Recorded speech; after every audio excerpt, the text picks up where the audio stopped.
आप सभी को मेरी तरफ से प्यार भरा नमस्कार। अगर मेरी तरह आपका भी कभी कभी मन करता है कुछ अलग ट्राई करने का, कुछ ऐसा जो रोज़ के खाने से थोड़ा हटके हो, थोड़ा एक्साइटिंग हो और घर पर ही एक प्रॉपर एशियन लंच जैसा फील दे, तो आज का ये वीडियो आपके लिए बिल्कुल परफेक्ट है। आज हम लेकर आए हैं कुछ ऐसी यूनिक एशियन इंस्पायर्ड रेसिपीज़ जो टेस्ट में बिल्कुल रेस्टोरेंट जैसा एक्सपीरियंस देती हैं, लेकिन आप इजीली अपने किचन में बना सकते हैं।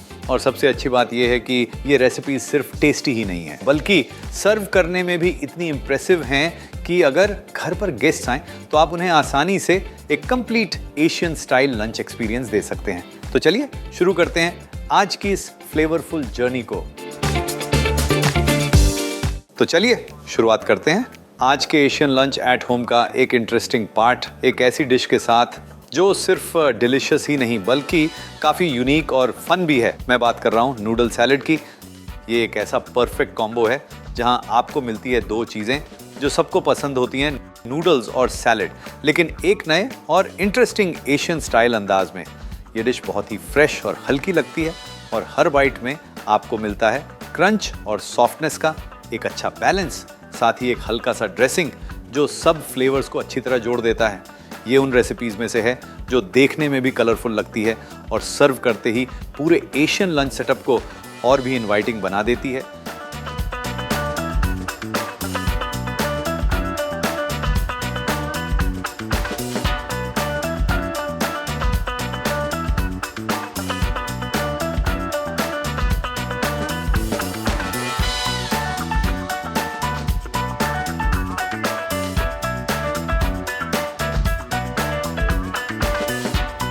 और सबसे अच्छी बात यह है कि ये एक ऐसी unique almost restaurant style dish है जो आपके गेस्ट के सामने भी काफ़ी इम्प्रेसिव लगती है।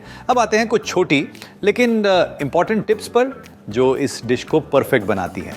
सबसे पहले नूडल्स को ज़्यादा मिक्स ना करें क्योंकि ओवर मिक्सिंग से वो टूट सकते हैं और मशी हो जाते हैं, जो इस सैलेड के टेक्सचर को अफेक्ट करता है। और एक बहुत इंपॉर्टेंट स्टेप, नूडल्स को जब आप गर्म पानी से निकालते हैं तो तुरंत उन्हें ठंडे पानी में डाल दीजिए। इससे उनका कुकिंग प्रोसेस वहीं रुक जाता है और नूडल्स अपनी परफेक्ट फर्मनेस और बाइट मेंटेन रखते हैं। और जब ये perfectly cooked noodles fresh elements के साथ कंबाइन होते हैं तो आपको मिलती है एक ऐसी डिश जो लाइट भी है, रिफ्रेशिंग भी है और हर बाइट के साथ एक बैलेंस्ड और फ्लेवरफुल एक्सपीरियंस देती है।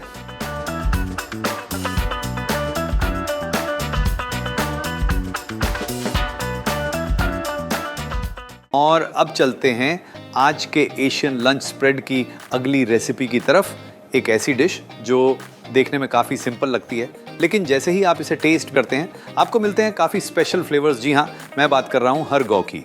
इस रेसिपी का नाम जितना अलग और यूनिक लगता है, इसका टेस्ट भी उतना ही खास होता है। ये एक ट्रेडिशनल एशियन डम्पलिंग है जो अक्सर रेस्टोरेंट्स में सर्व किया जाता है और अपनी लाइट और डेलिकेट फील के लिए काफ़ी पसंद किया जाता है।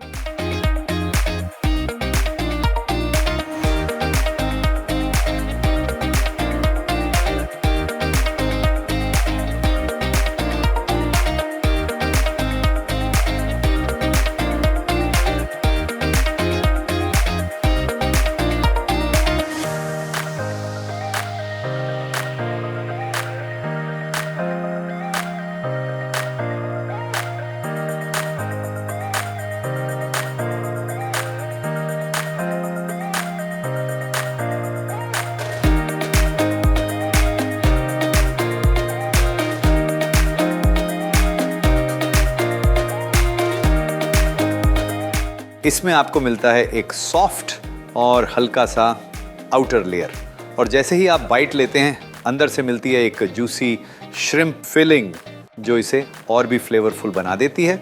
ये डिश सिंपल होने के बावजूद एक अलग ही एक्सपीरियंस देती है जो हर बाइट के साथ और भी एंजॉयबल लगता है। जब ये डम्पलिंग स्टीम होते हैं तो इनका आउटर लेयर हल्का सा ट्रांसपेरेंट हो जाता है, जिससे अंदर की फिलिंग हल्की सी दिखने लगती है।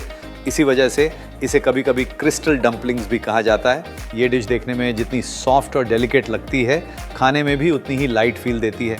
हर बाइट में एक स्मूथ सा टेक्सचर होता है और अंदर से मिलती है जूसी फीलिंग जो एक सिंपल लेकिन बहुत ही सैटिस्फाइंग टेस्ट देती है। ये उन रेसिपीज़ में से है जो आपको एक प्रॉपर रेस्टोरेंट स्टाइल एक्सपीरियंस देती है। और जब आप इसे घर पे सर्व करते हैं तो आपके गेस्ट भी इसे उतना ही एंजॉय करते हैं। अब बात करते हैं एक इम्पॉर्टेंट टिप की, जो आपको इस रेसिपी को बनाते वक्त ध्यान रखनी होती है। सबसे ज़रूरी चीज़ होती है इसका फोल्डिंग और शेपिंग। रैपर को ध्यान से फोल्ड करना बहुत ज़रूरी होता है ताकि डम्पलिंग्स स्टीम होने के बाद भी अपनी शेप बनाए रखें और अंदर की फिलिंग बाहर ना निकले। और जब ये परफेक्टली स्टीम हो जाते हैं तो आपको मिलते हैं ऐसे डम्पलिंग्स जो सॉफ्ट भी होते हैं, हल्का फील भी देते हैं और हर बाइट के साथ एक क्लीन, सिंपल और फ्लेवरफुल स्वाद देते हैं।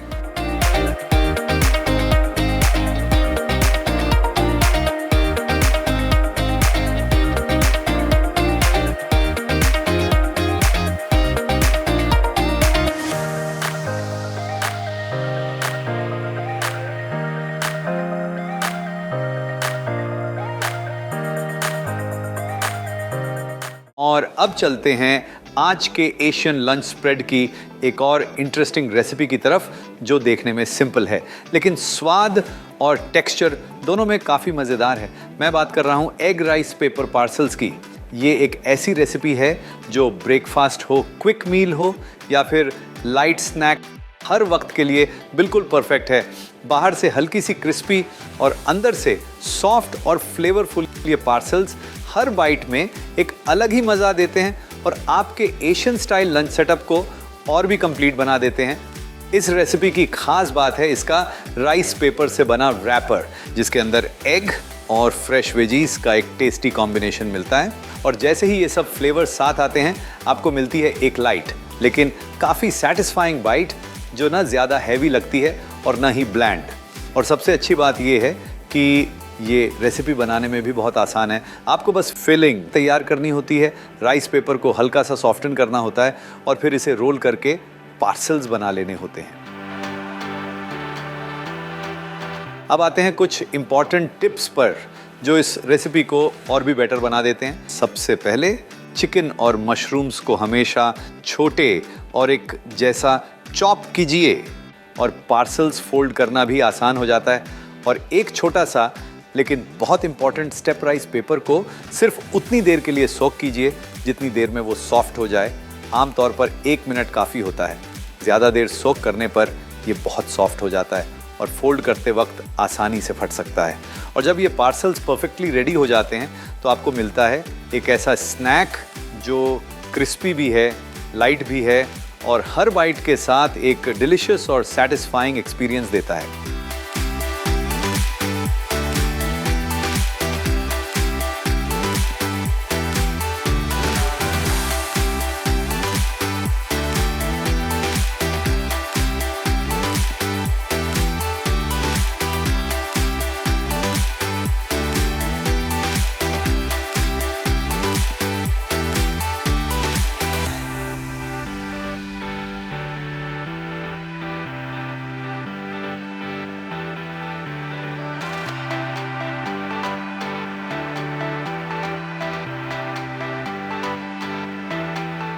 और अब चलते हैं आज के एशियन लंच स्प्रेड की लास्ट रेसिपी की तरफ। एक ऐसी डिश जो सिंपल भी है, क्विक भी है, लेकिन स्वाद में बिल्कुल नेक्स्ट लेवल है। मैं बात कर रहा हूँ इस डिलीशियस गार्लिक और एडमामे से बने फ्राइड राइस की। ये एक ऐसी रेसिपी है जो सिर्फ 20 मिनट में आसानी से तैयार हो जाती है, लेकिन फिर भी हर बाइट में आपको एक रिच और सेटिस्फाइंग टेस्ट मिलता है। नॉर्मली फ्राइड राइस में हम मटर यूज़ करते हैं, लेकिन इस रेसिपी में उसकी जगह शेल्ड एडमामे यानी ग्रीन सोयाबीन्स यूज़ किए गए हैं, जो आपके यूजुअल फ्राइड राइस से काफ़ी अलग स्वाद और टेक्सचर देते हैं। गार्लिक का स्ट्रॉन्ग और एरोमेटिक फ्लेवर जब राइस के साथ कंबाइन होता है तो एक ऐसा टेस्ट क्रिएट होता है जो सिंपल होते हुए भी काफ़ी एडिक्टिव लगता है। और एडमामे के साथ ये कॉम्बिनेशन और भी इंटरेस्टिंग हो जाता है, क्योंकि हर बाइट में आपको मिलता है एक हल्का सा क्रंच और फ्रेशनेस। ये डिश उन दिनों के लिए परफेक्ट है जब आपको कुछ जल्दी बनाना हो लेकिन फिर भी कॉम्प्रोमाइज़ ना करना हो। टेस्ट के साथ, सिंपल इंग्रेडिएंट्स के साथ भी ये रेसिपी एक प्रॉपर रेस्टोरेंट स्टाइल फील देती है, जो घर पर बनाना और सर्व करना दोनों ही एंजॉयबल बना देता है।